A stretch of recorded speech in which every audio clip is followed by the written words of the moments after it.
Good afternoon, everyone. Thanks for joining us and welcome to the Spirits Victoria Association webinar on dangerous goods and static control.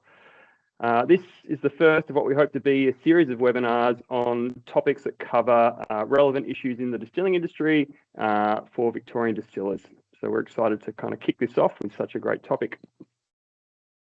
I'll begin today by acknowledging the Boon Wurrung people, traditional custodians of the land on which I host the webinar today, and pay my respects to the elders past and present.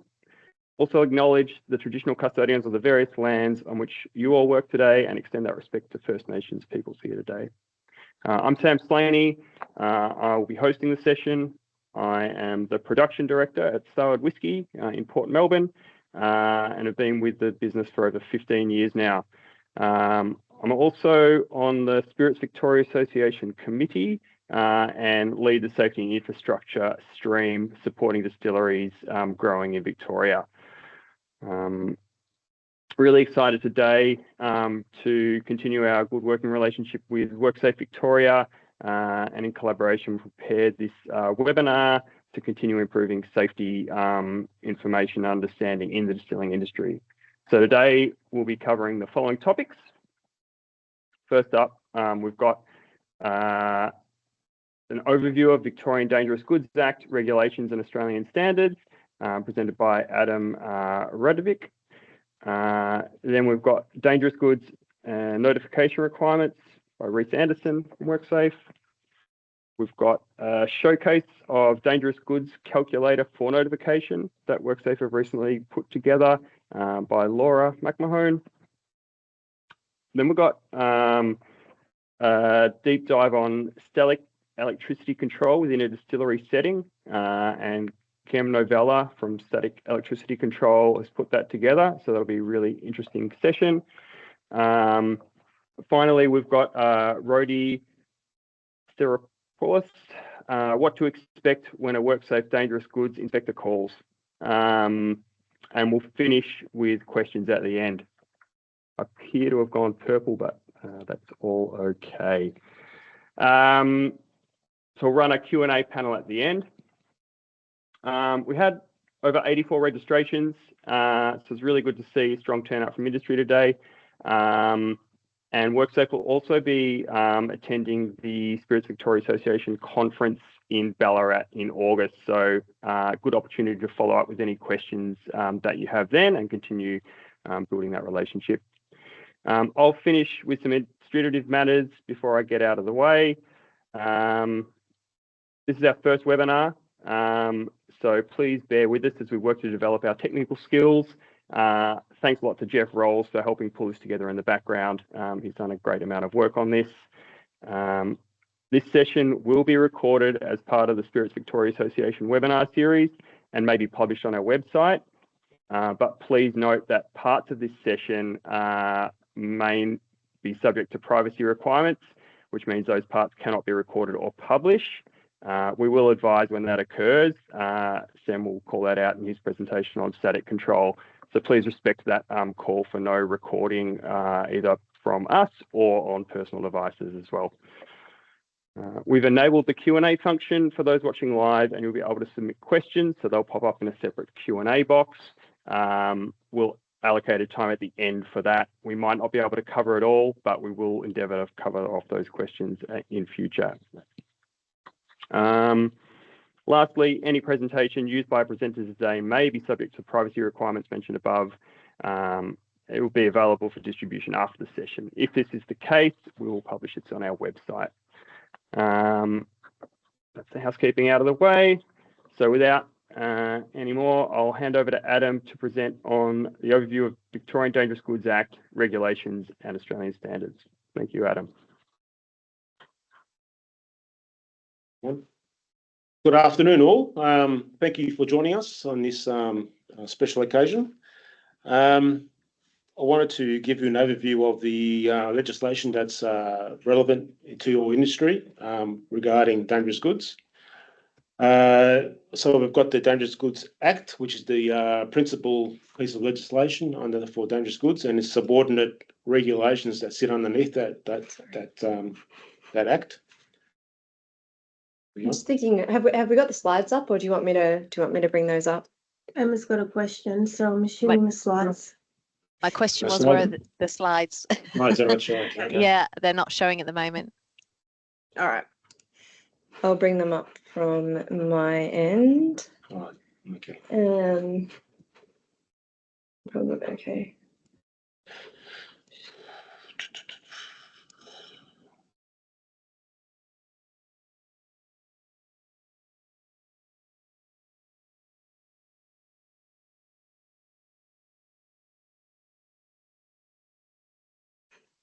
All right. Next. Sorry. Can you see those slides? Yes, I can. Great. We all see that now? Yeah. All right. Okay. So we've got the Dangerous Goods Act 1985 is the primary act, primary piece of legislation for dangerous goods, and underneath that sits your various subordinate regulations. So the objective of the Act and its regulations is to keep people and property safe from dangerous goods and explosives. So walking through the relevant, the subordinate regulations, we've got the Dangerous Goods High Consequence Dangerous Goods Regulations 2016, which is principally ammonium nitrate, handling and storage and transport. Dangerous Goods Transport Regulations 2018, DG Explosives Regs 2022, and the one that's relevant to your industry is going to be Dangerous Goods Storage and Handling Regs 2022. With the DG Act 85, I wanted to highlight the Part 5 of the Act, Accidents and Security. 31, Section 31, persons required to take precautions. So the duty is on the occupier, person in charge of the premises where DG is manufactured, stored or sold, and a person who uses, handles and transfers DG. And if you look at Section A, 1A, must take all reasonable precautions for the prevention of fire, any fire and explosion, any leakage, or any damage to property or danger to public incurred by an accident involving DG in the ownership, control, or possession of that person. So I wanted to highlight to you about leakage. You can see there's no qualification about the quantity of leakage. Doesn't matter if it's 1 litre or 1,000 litres, the onus or the effort is the same to prevent any leakage. All right, now we go to the regulation that affects your industry, the DG Storage and Handling Regs, and a couple of sections that I wanted to, or regs that I want to highlight for your attention is Regulation 26, Identification of Hazards. We talk about the hierarchy of control and the risk assessment process in terms of identify, assess, and control. So identification, the duty is on the occupier to making sure that if you've got dangerous goods on site, you've got the SDS of that dangerous good, and you work through that SDS and understand why it's been classified as a dangerous good, what are its properties, and how using it at your workplace, at your site, can result in incidents. Regulation 41. This is a relevant one when you are transferring DGs from a container to container or from an area to another area. And the significance of this regulation talks about the control of static electricity.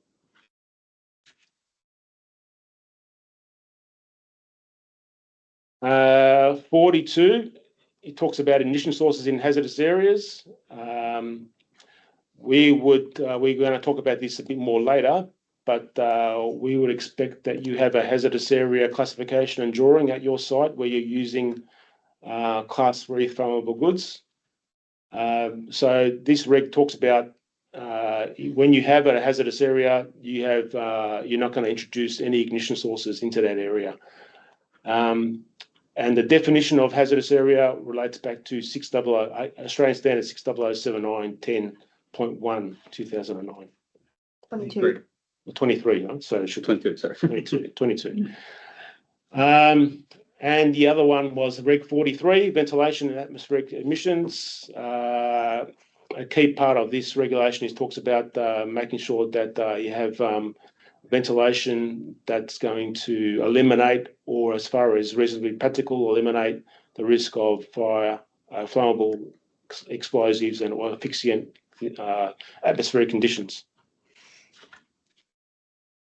So I walked you through the regs and the Act and the relevant standards that you really should have access to. If you don't have an actual copy, you should download these acts or these standards. AS 1940 2017 relates to the storing and handling of flammable and combustible liquids. So you've got the Act, which tells you must take all necessary precautions. The regs talk about how you do that a bit more in detail, and the standards talk about what actual steps you can take to comply with the reg and the Act.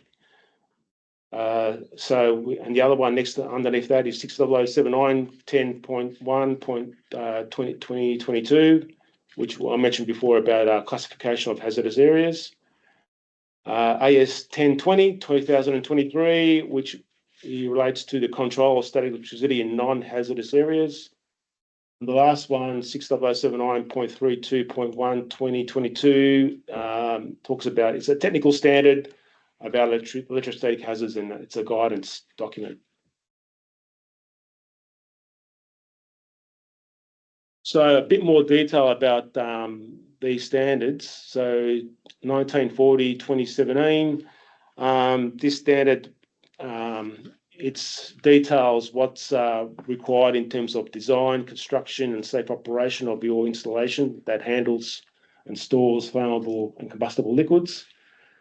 I refer you to Appendix F in that standard, which talks about storage and handling of potable spirits in bulk. It relates to that section, talks about 24 to 60% volume per volume of alcohol, and when it's stored below 60,000 litres and storing total quantities. If you've got above 60,000 or if you've got more than 60%, you need to refer to the main body of that standard, not just the not Appendix F. 60079 10.1 for 2022, again referencing the classification of hazardous areas where flammable gas or vapour may arise and may be used on the basis of support proper design, construction, operation and maintenance of equipment for the use in hazardous areas. And the other one is 10.20.23, static control in non-hazardous areas. So this basically relates to you controlling the risks of ignition sources within a hazardous area. This talks about not bringing ignition source from a non-hazardous area into a hazardous area. So basically, this talks more about your static load on your persons, and then entering a hazardous area and potentially introducing an ignition source. And the last part is the technical standard. This will guide you through what you need to do in terms of making processes safe, and also how to use certain pieces of equipment to ensure that you're not going to have an incident caused by a static electricity incident. That's it. So we'll pass on to Reese now. He's going to talk about the notification. So under the storage and handling regulations, there is a requirement to notify WorkSafe when you hold more than a certain quantity of dangerous goods. And those values differ depending on the alcohol content for your industry and things like that. These numbers, whilst it seems like a regulatory formality, these numbers do actually trigger different thresholds in your requirements. To complete your notification, you will need to have a My WorkSafe account. If you already hold a high-risk work license, like a forklift license, things like that, you're using the same account. And you need to know who the legal occupier is of the premises and how much dangerous goods you're storing. With the spirits industry, it's a bit interesting about what is actually a dangerous goods, because it is dependent on alcohol content and packaging sizes and things like that. So in Australia, we define, or in Victoria, we define a dangerous goods as what's in the transportation of dangerous goods, road and rail in the code. But when you read the code, you need to read it with the special provisions.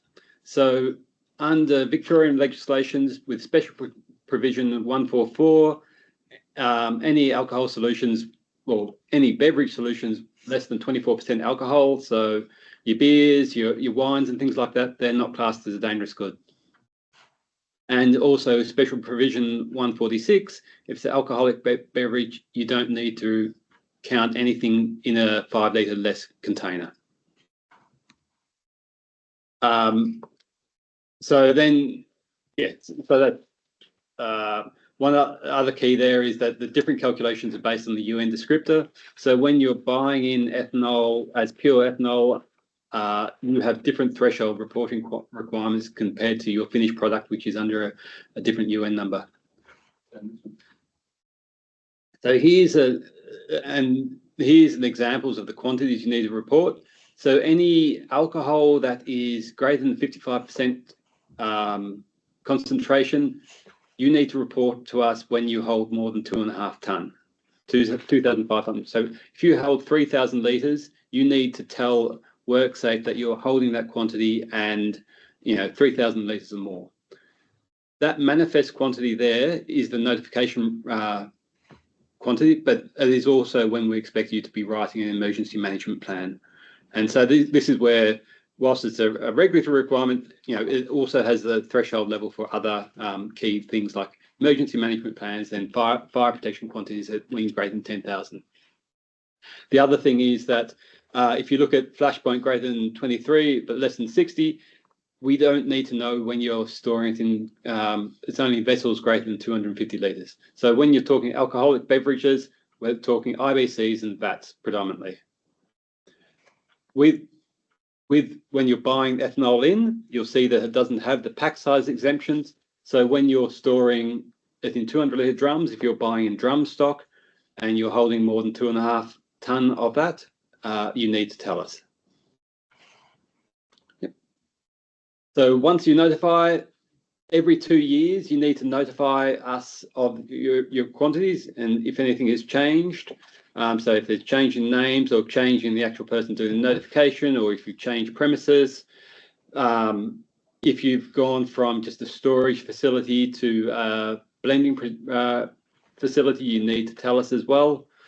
If you've put new plant in, so if you put a new still in, you probably should need to do a re-notification because that will be increasing your production volumes.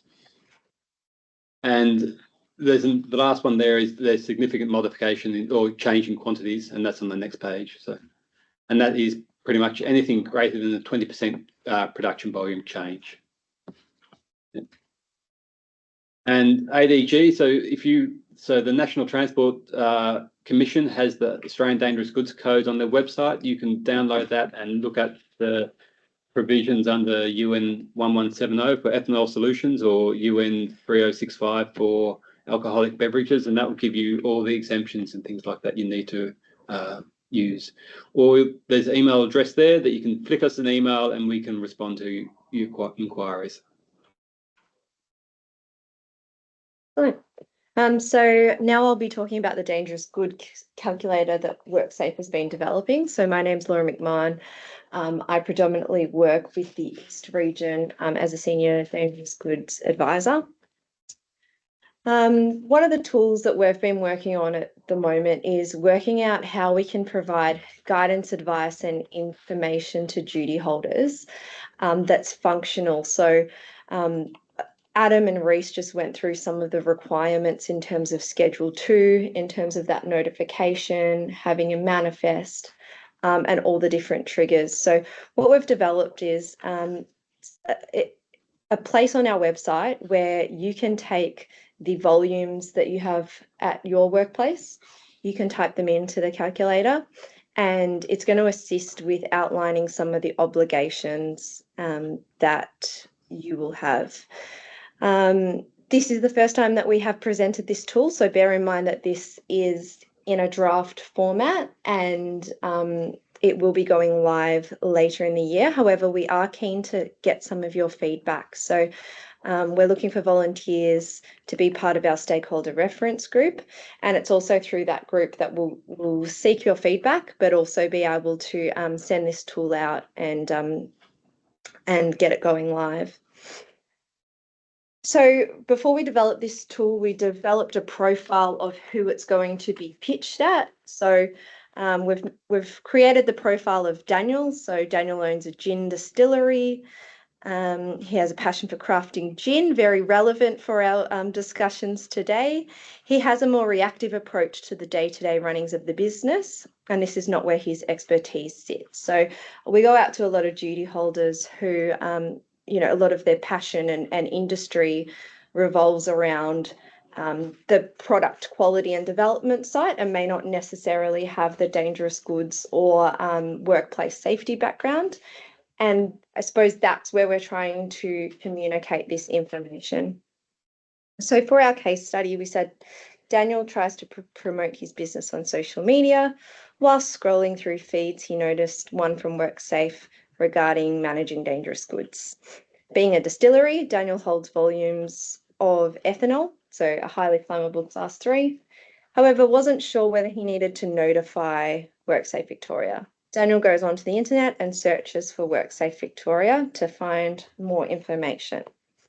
And so our goal from here, and bear with me, our goal from here is that when you look up dangerous goods calculator or do I need to notify, that you will come across this page.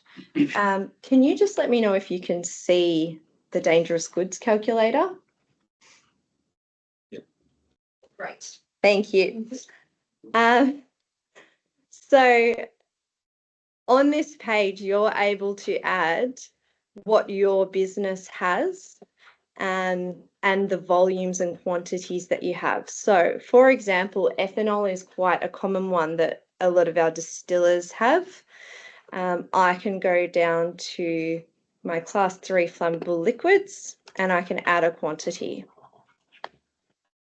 So in this example, I can say I have ethanol, and for the purposes of the calculator, I'm just going to calculate the amount that's in shed A. All right, packing group 2, the way that I can find my packing group is by getting my SDS, going to section 14, and it will have the information on the packing group. Predominantly for our ethanol, it's going to be in a packing group 2, and we'll provide some of this guidance when the tool goes live, but when in doubt, we recommend that you choose packing group 2. And I am going to say that on my site, I've got 16,000 litres. So then I can add my quantity. I also have 2 options. I can type in exactly how much I have, or I can pick my range based on what I think I've got. I click add quantity, and up the top, it's going to list my current inventory. So I've currently only got my flammable liquids. For the sake of this calculator, I'm just going to add in a corrosive substance. So let's say I've got some hydrochloric acid that I use for cleaning. I am just going to say that I've got 20 litres of that. Beautiful. So then this should have my current inventory list of all the dangerous goods that I have on site. I click review dangerous goods, and it gives me all of my obligations under Schedule 2. So we start with our general actions. Here, this section is going to provide information on the general duties of having dangerous goods on site, and also a link to the WorkSafe code for the storage and handling of dangerous goods. So this will include general information around controlling the risk, whether it be through elimination, substitution, engineering controls, administration controls. It's going to talk to me about the duties for manufacturers and suppliers, emergency response information, and some examples. Then I have my placard quantities, and this includes all the information around some of the signage that I have to have. So outer warning placards being my HAZCAM sign, bulk placarding. So if I have, for example, vessels on my sites with over 500 litres, it's going to tell me what sort of signage I have to have on there, and the types of placarding that's required for combustible liquids. And we've tried to include as many pictures and examples here so that you can take this information and apply it to your business. Next, we have our manifest quantities, and here it talks about the WorkSafe notification, which is what Bruce spoke to you about. It also has a link here so that you're able to directly report your volumes to us. It's got manifest information, and we'll also have a link to a template manifest that you can fill in, and emergency plan. So information on how to develop an emergency plan, but also how to notify Fire Rescue Victoria and request written advice. And then fire protection quantities. So because I'm hitting that upper threshold, it also includes the obligations for fire protection. So that being around the design of the fire system and requesting and receiving that written advice from FRV, but also having regard to it. So if FRV provide feedback, making sure that you're applying that to your business and assessing how you can include that in your fire system. Hopefully we've tried to make these links as relevant as possible, so it's somewhat of a one-stop shop so that you can find the pieces of information easily. The good thing about this website is that if your business, for example, changes and you want to bring more or less quantities on, or you just want to have a play around with the calculator to understand how it's going to impact your business, you can go back to the page and it pre-fills some of that information for you, and you can have a play around. So if I decided I wanted to reduce my amount of ethanol, I can have a go and see where the calculator lands for that and see how that changes my obligation. So I no longer fall within that fire protection quantity. I'm now within manifest. The hope is that this tool will assist with the duties related to Schedule 2, as it can be quite confusing, and that you can use it proactively to make sure that you're filling in those manifests, getting those notifications in, rather than sort of having to search for 5 websites for an FRV notification, a WorkSafe notification, and the various obligations. If you've got any questions on that, feel free to pop it in the chat because we can address it at the end. But I will reiterate that we have a dangerous goods inbox that comes directly to us where we're able to field any inquiries.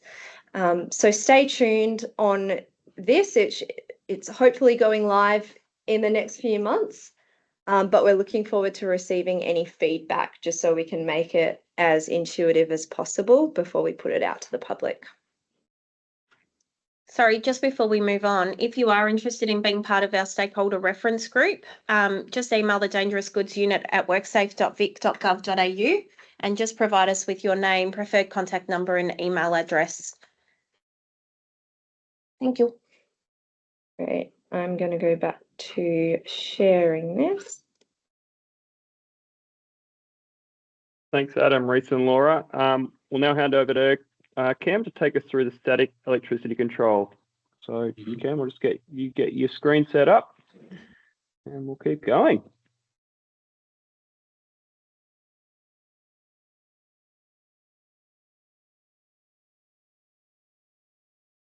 Okay, just a quick check that everybody can see this particular screen. If you can give me the thumbs up, it should have the static 24 on the front. Terrific. Okay. Okay, so the reason for this particular presentation is to, as you can see, increase the awareness of static electricity and static electricity compliance requirements, and also to help reduce the number of fatalities, injuries, damage to property, fire and explosions that occur within Australian workplaces. This is critical in the sense that we've had some significant issues and a number of incidents that have occurred in the last 12 months where we've had fatalities, and we've also had serious injuries that have resulted in people being away from work for very long periods of time.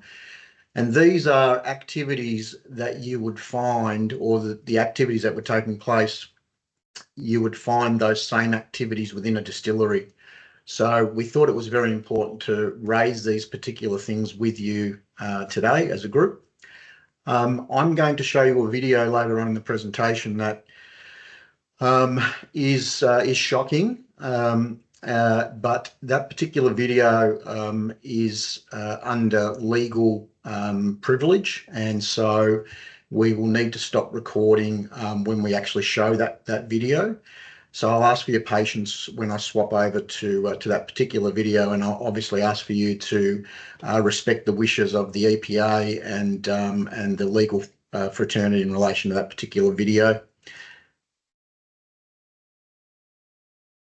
Okay, so what we'll cover today, a little bit about me, some information in and around some things that you may not be aware of. So this may be your first encounter with some of these names, references, and that's okay. What we need to do is to give you the information so that you can start asking questions, but also that you can start to review your workplaces and to see whether or not you have compliance, and to understand your obligations.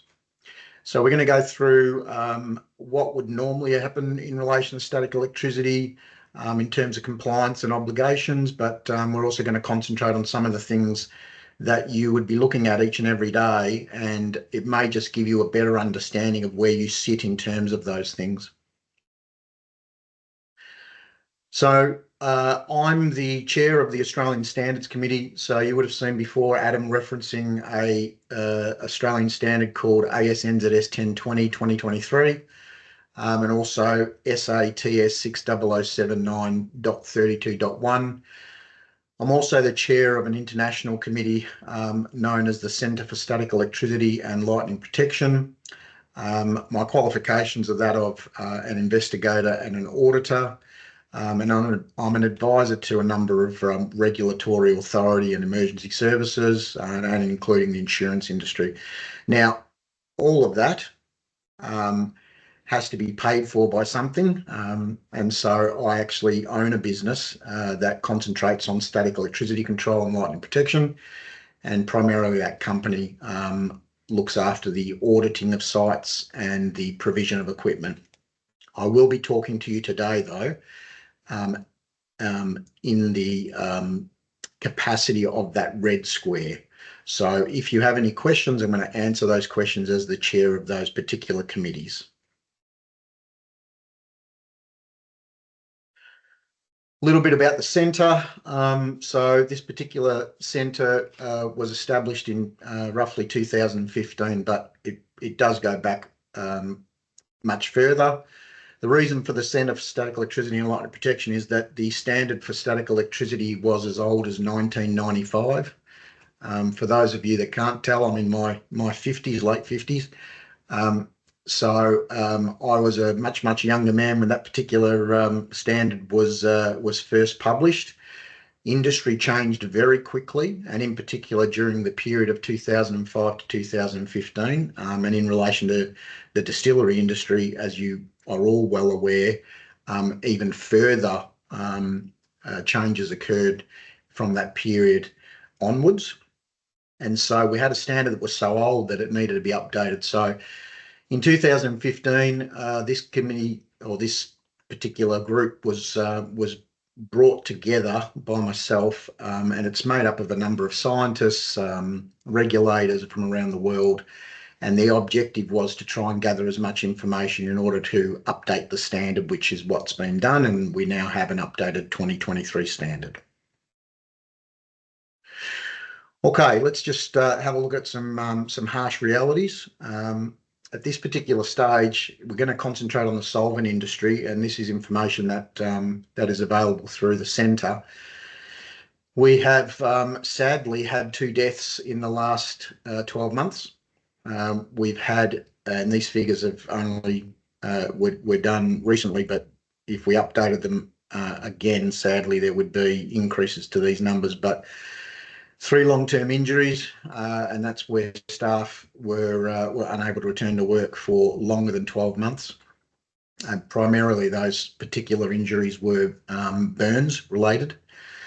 And probably the most damning situation or damning fact is that we have less than 5% compliance to both of the standards that I mentioned before.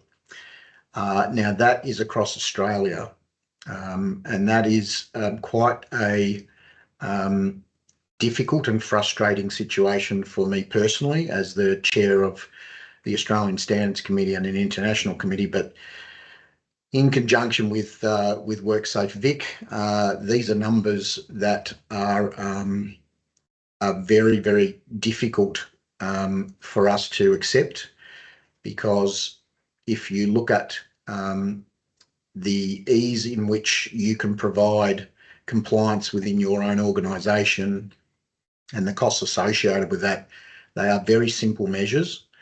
They're very easy things to do. And so it is frustrating that we have such a low compliance to these particular standards. But in saying that, both of those standards are as recent as 2023 and 2022. And so whilst we acknowledge that there is a period of time, which is a short duration, where people may not even be aware that these standards have been updated, we are now in a situation where you will start to receive information from regulators outlining these particular standards and your compliance requirements, because we cannot continue to have fatalities. It's unacceptable. Okay, so the 2 standards Adam mentioned before, non-hazardous areas and hazardous areas. The reason why the committees have put these 2 standards together is so that they can cater for the entire workplace. Now, at your distillery, you are going to have a non-hazardous area and you are going to have a hazardous area. Your hazardous areas primarily are in spaces or locations where you're dealing with things like alcohol or ethanol or those types of materials. Your non-hazardous areas are likely to be things like your administration spaces, where you might have people coming on tours within your site, where you're serving to the general public.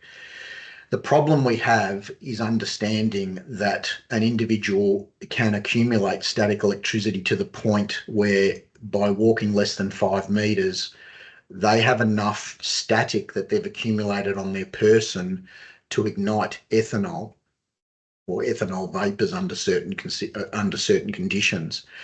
And so the 2 standards are extremely important to understand together. If you just concentrate on hazardous areas, which is the 60079.32.1 standard, you may in fact miss some of the hazards and risks associated with persons moving from non-hazardous areas into hazardous area spaces. Okay, something else that's going to come up on a regular basis from your regulators is going to be a thing called a verification dossier or a hazardous area dossier. Now, this is, or usually this is associated with someone coming to your site and having a look at your explosives material, and that's not, explosives material is not dynamite. Explosive material are classified as things like ethanol, alcohols. It's the things that can go, boom. So when they come to site, these consultants basically talk about the zone classification for these particular materials, and in particular, what kind of electrical equipment can be used in those areas. And so the 60079 series of standards is primarily made so that we understand what the electrical equipment that can be used within these particular zones: zone 0, zone 1, zone 2, zone 20, 21 and 22, the dusts. And so what is the appropriate electrical equipment? That being said, however, 60079.32.1, which is the static standard, is not interested in what the electrical equipment is. It is interested in the zone because static electricity is a hazard in itself. And so it is looking at your hazardous area dossier, not for where you put electrical equipment, but how you stop static from becoming an ignition source in those areas. So it's important to understand that distinction, because otherwise what will happen is you'll have someone come to site and say, well, your electrical equipment is fine, without you actually physically understanding that there may in fact be another issue in terms of ignition source being static electricity. So that dossier is critical. The dossier is made up of a number of different things. And the one thing that you need to look at internally is what's called the hazardous area classification. So that is the consultant coming to site and telling you that you have a zone 1, zone 2 for argument's sake. And there'll be information on that particular hazardous area classification about minimum ignition energies, and explosive limits, the zone area, so the demarcation from where the zone begins and ends, and they're all critical pieces of information in relation to static electricity. So just to give you an idea, the reason why we want to know what minimum ignition energy is because ethanol can be ignited at very low millijoule values. But unfortunately, static is able to produce much higher millijoule energy release than that particular MIE. And so you have to control the way in which people move around the distillery, because they have the capability of being the actual ignition source, especially in regards to things like ethanol. Okay, so one of the things about the standards is that the standard now says that you are required, and this is a shall. So for those of you that aren't aware of standards talk, if you like, there are references to statements in standards that are shall, and there are other references within standards that are should. Should is a recommendation, shall is a must. So wherever it says the word shall, that's a requirement for that particular workplace to do. So your workplace is required to conduct what's called a static electricity assessment, and in the standard itself, it explains what some of the things are that you can do, and it actually also helps you by providing a guide on how to conduct this. So you don't necessarily need a consultant or a specific subject matter expert to conduct an assessment, but in the end, most distilleries, in fact, with the exception of maybe 2 or 3% of the distilleries in Australia, you will answer yes to one of the questions within this particular assessment. And if you do answer yes, then you are required to do what's called a static control plan, which is the next stage. Now, the static control plan is quite prescriptive. There are a lot of things that need to go into it for your site to be compliant. And the plan itself is not something that is necessarily able to be conducted by the site. You may be in situations where you don't have engineers and chemists and a whole list of other people with that particular type of expertise at your disposal. I've been to quite a number of distilleries, and it's there's the person who's opened the actual distillery who's pretty much the the cleaner, the HR person, the seller, so it's pretty hands-on for a lot of the distilleries. So I urge you to consider finding a competent person to help you with this, because this is what the regulators are going to be looking for in terms of your compliance. And there is a lot of information that needs to go into this particular document. And you can see that the document requires a declaration from the site to say that they have conducted this particular control plan. There's a number of diagrams that have to be put in. There's a number of test and maintenance protocols and results that have to be recorded. There's quite a few tests that have to be done within the actual workplace itself.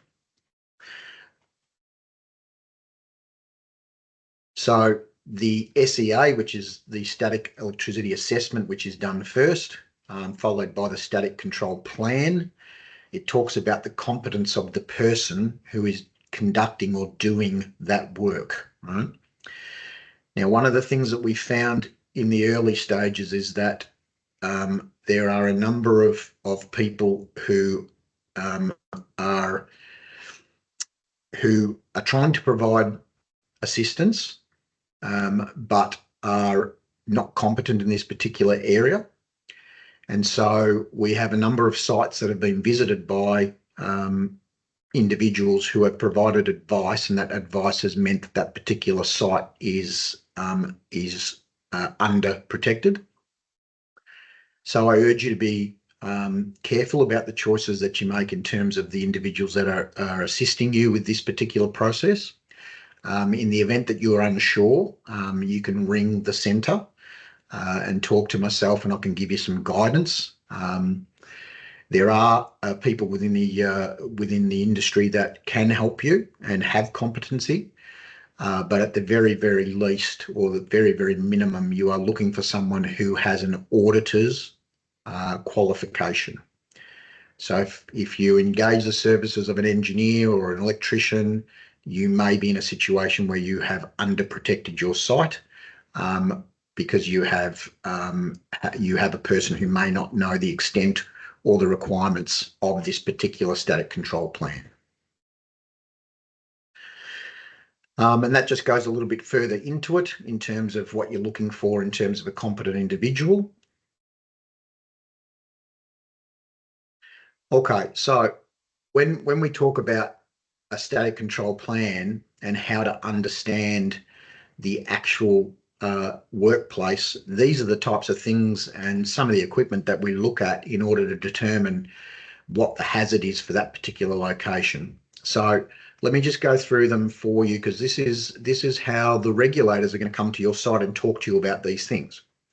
So first of all, if you don't have a hazardous area dossier, and if you haven't conducted a static electricity assessment or static control plan, then they're the very first things that are going to be asked for.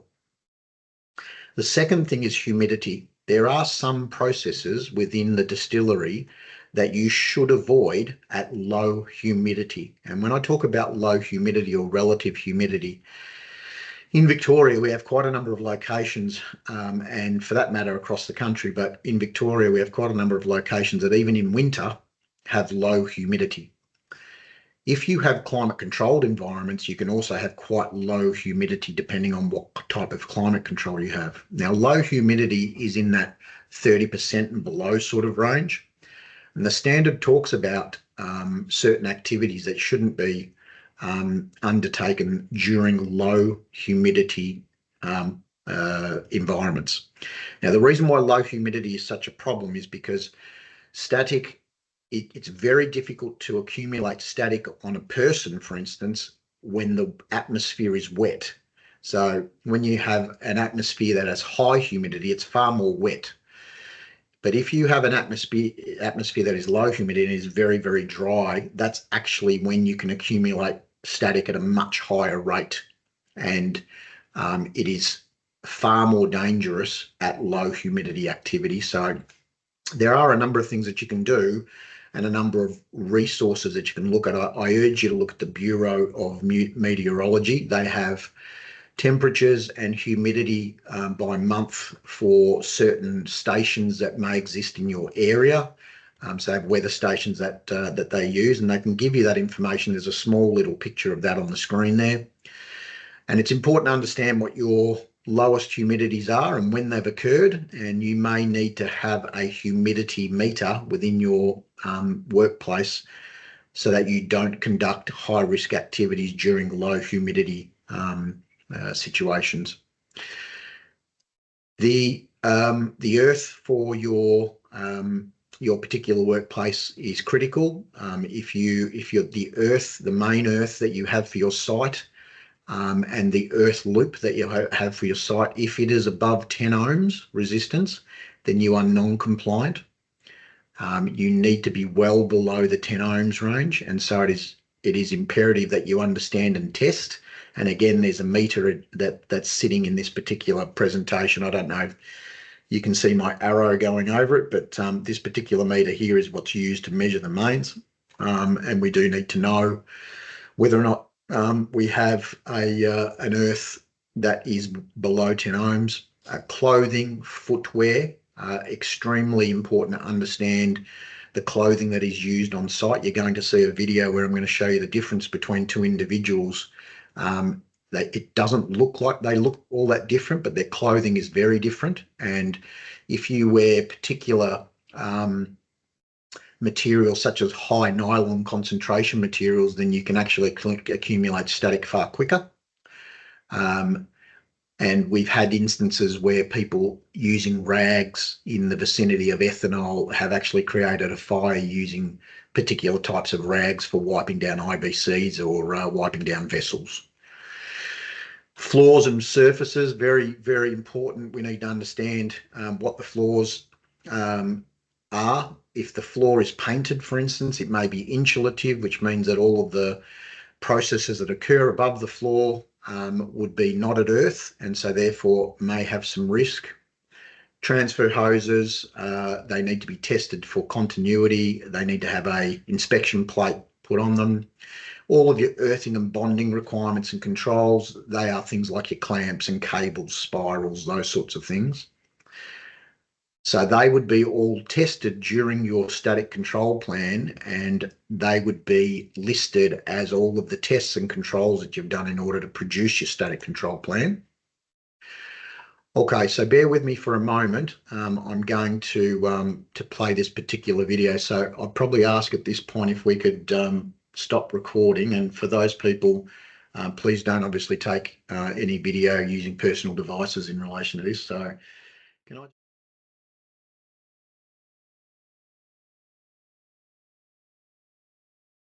Good. Okay, so recording's back on.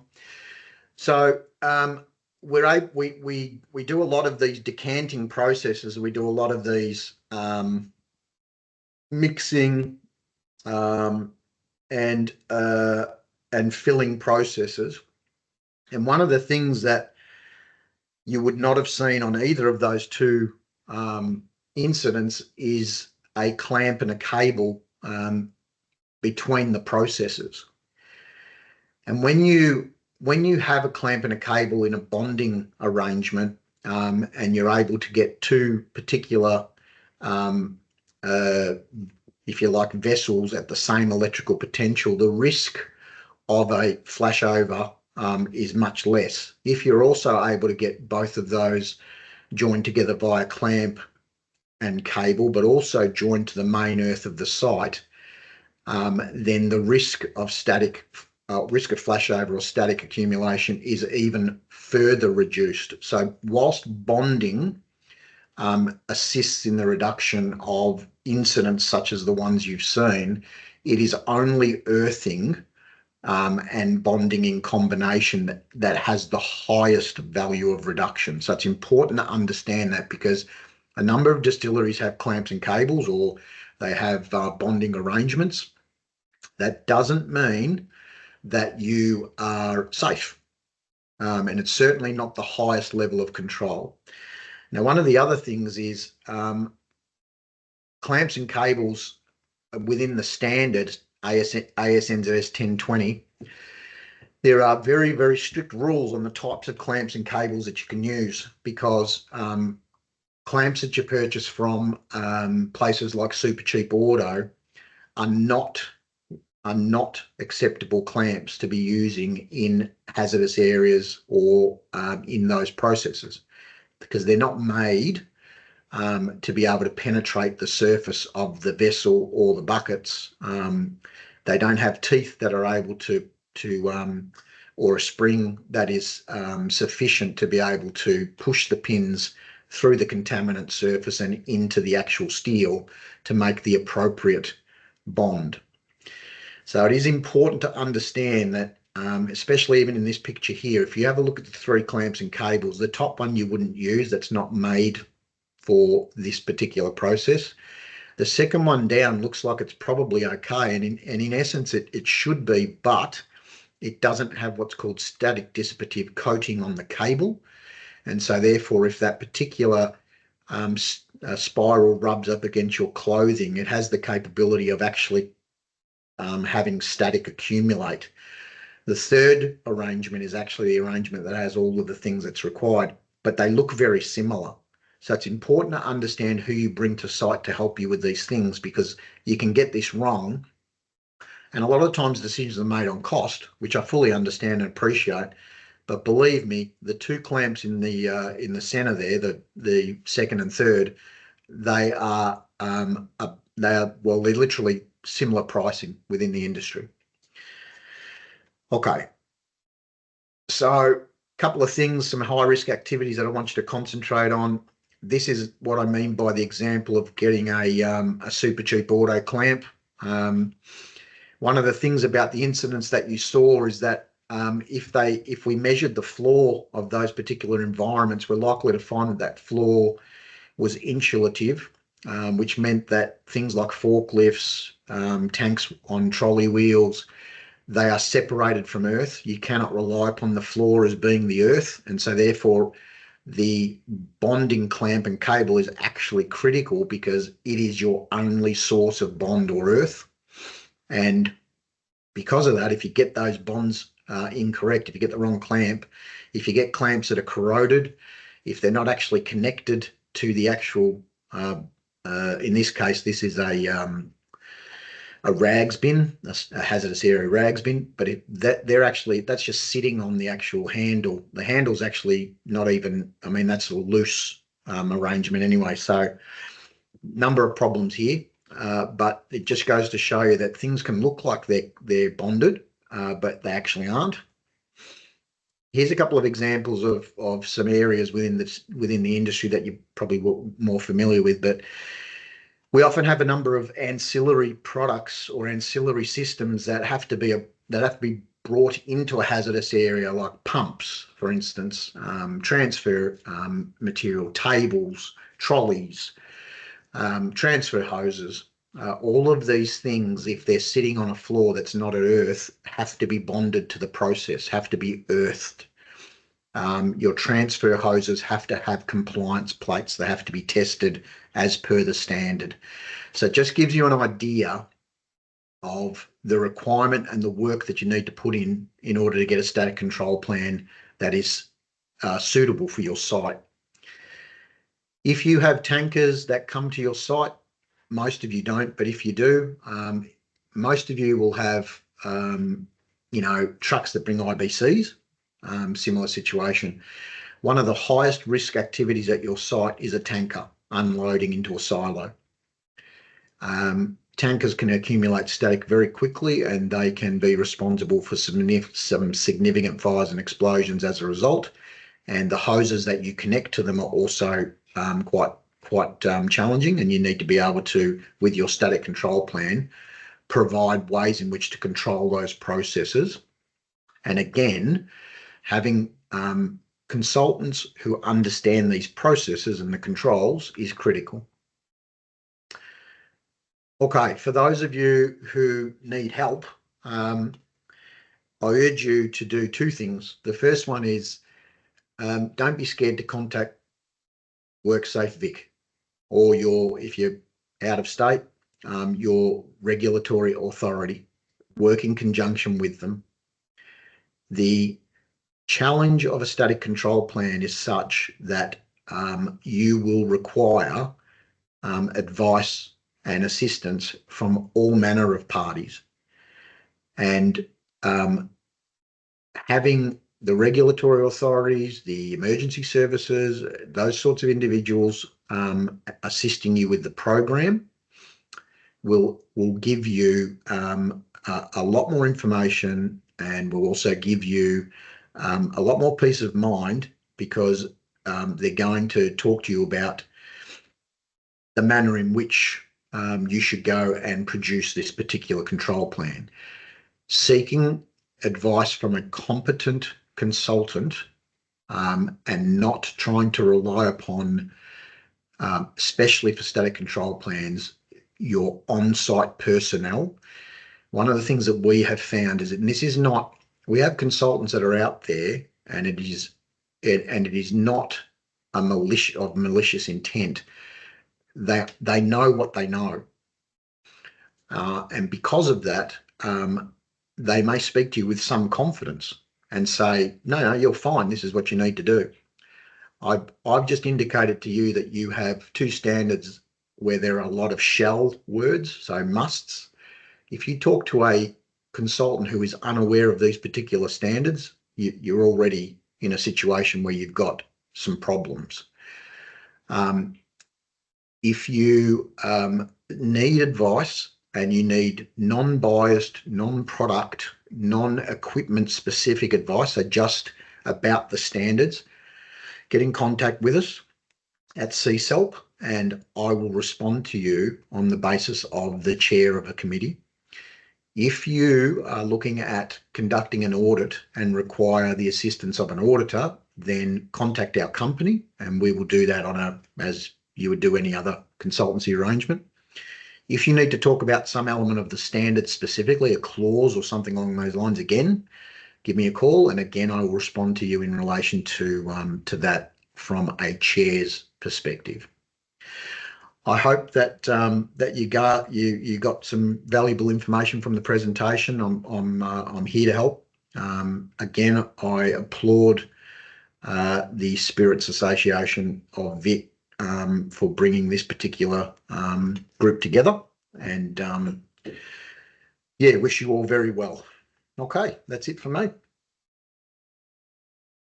Thanks for that presentation, Sam. That was really interesting, and I think good for us all to get a picture of static electricity control, because it's something that we probably haven't had a huge focus on to date.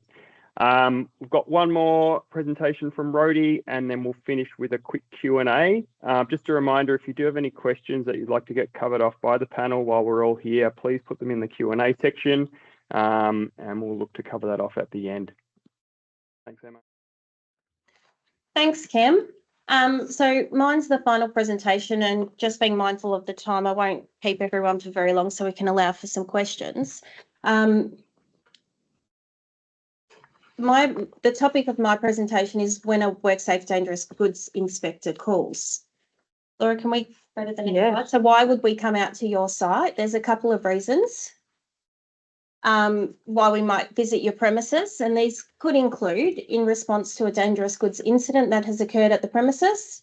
It could be part of a strategic visit, so like an industry-specific dangerous goods project, or it could be a follow-up visit after receiving a dangerous goods storage and handling notification. If we are visiting in regards to a dangerous goods matter, then we'll be making inquiries and asking for information to establish your compliance with our regulations. And then with that, obviously checking your compliance with the Australian standards as well.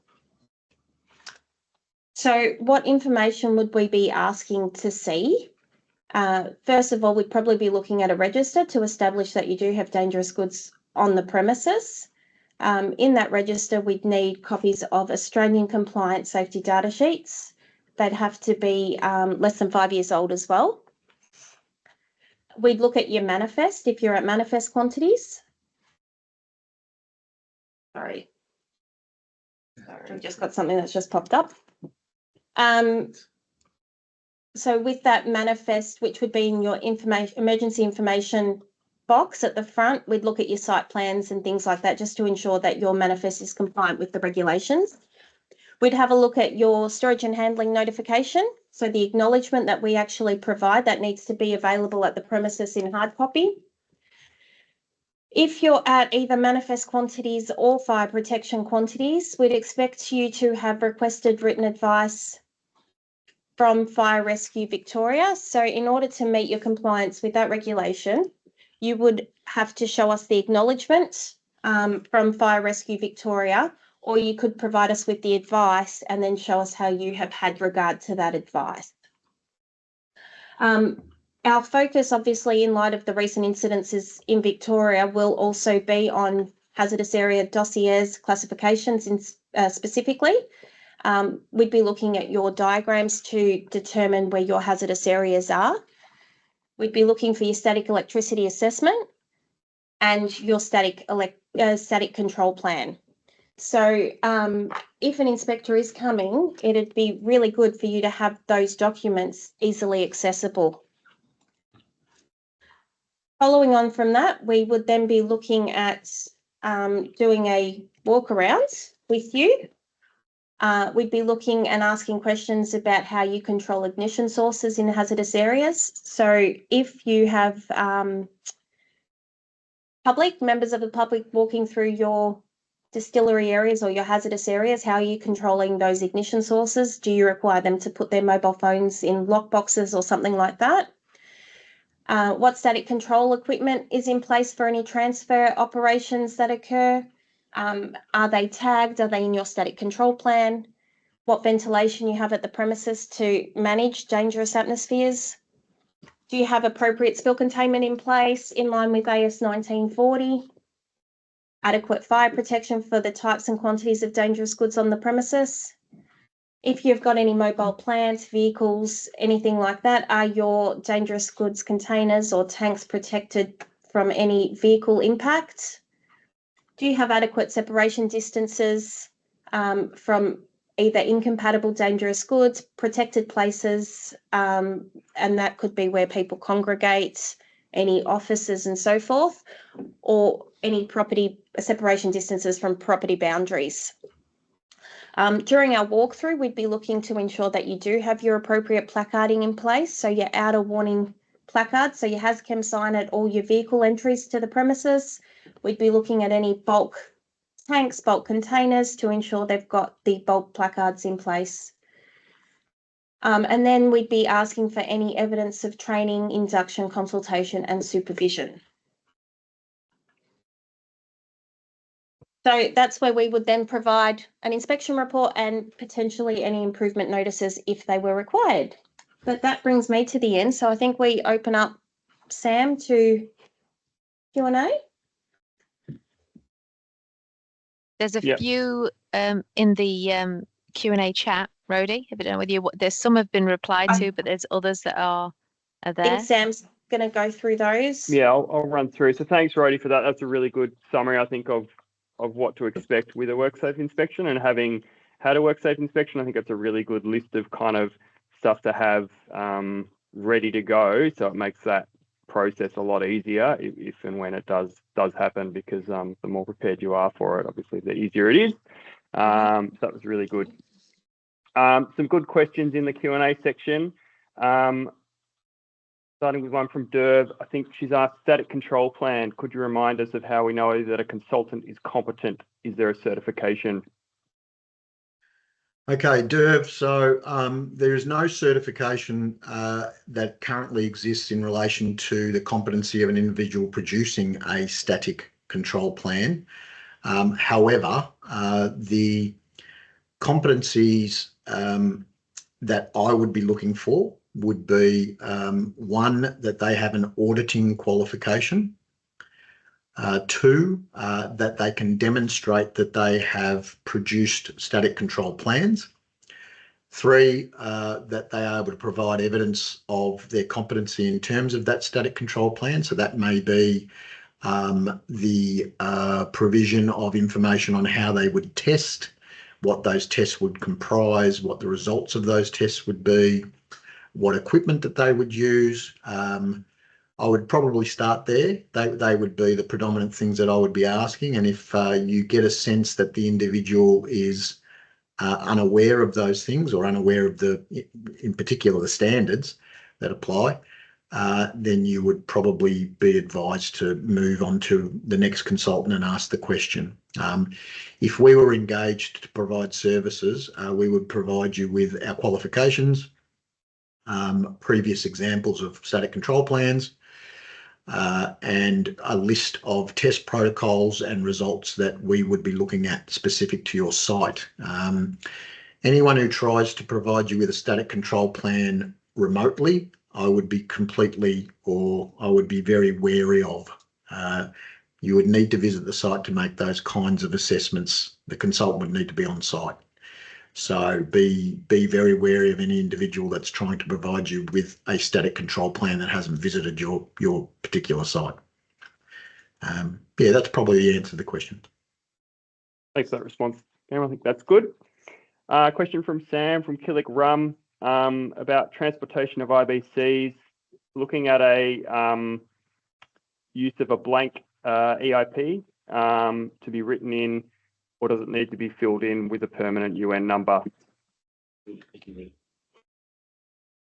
Yep, so we've just put in the chat underneath, it can be handwritten, just ensure that it's legible, so durable for the length of transport and storage. Yep. Great. Seb Costello has asked a great question on, does it matter what the percentage of ethanol is? Is it anything over 24%, or are there any exceptions? And unless you're actually doing the flash point of the ethanol, it's 24 and above. Like if you have a 35% solution and you do a flash point and it's greater than 60 degrees, it will not be a dangerous good. But in the majority of the cases, just go off the percentage. Thank you. And Rob's just asked, at what point must the HazChem sign be displayed? Short of being able to use the calculator at this point, what's the guidance for Rob? So it's when you have placarding quantities. So depending on whether you've got class 3 packing group 2 or 3. So most of the time we've got packing group 2. Can we just check the regs? I think it's... I can actually bring up that guidance from the 2,500 litres from memory, but we'll just double check it in schedule 2. So class 3 packing group 2. 250 litres. Oh, 250 litres. You'll need the outer warning HazChem sign. If it's packing group 3, 1,000 litres. Thank you. It's a pretty low volume, so I'd say most people would need to have that at their business. And if you do want to jump on that reference group for the calculator, please get in touch with the Dangerous Goods group. Yep. Emma's put in some really good questions, and I think everyone can read through them. But I think what this does raise is that you do need to have access to these standards, and there is a cost associated with them. I think it's something we might try and look at as an association if we can help make them available through the association, because it is quite prohibitive to start getting quite a few standards. So that's something we'll look at. There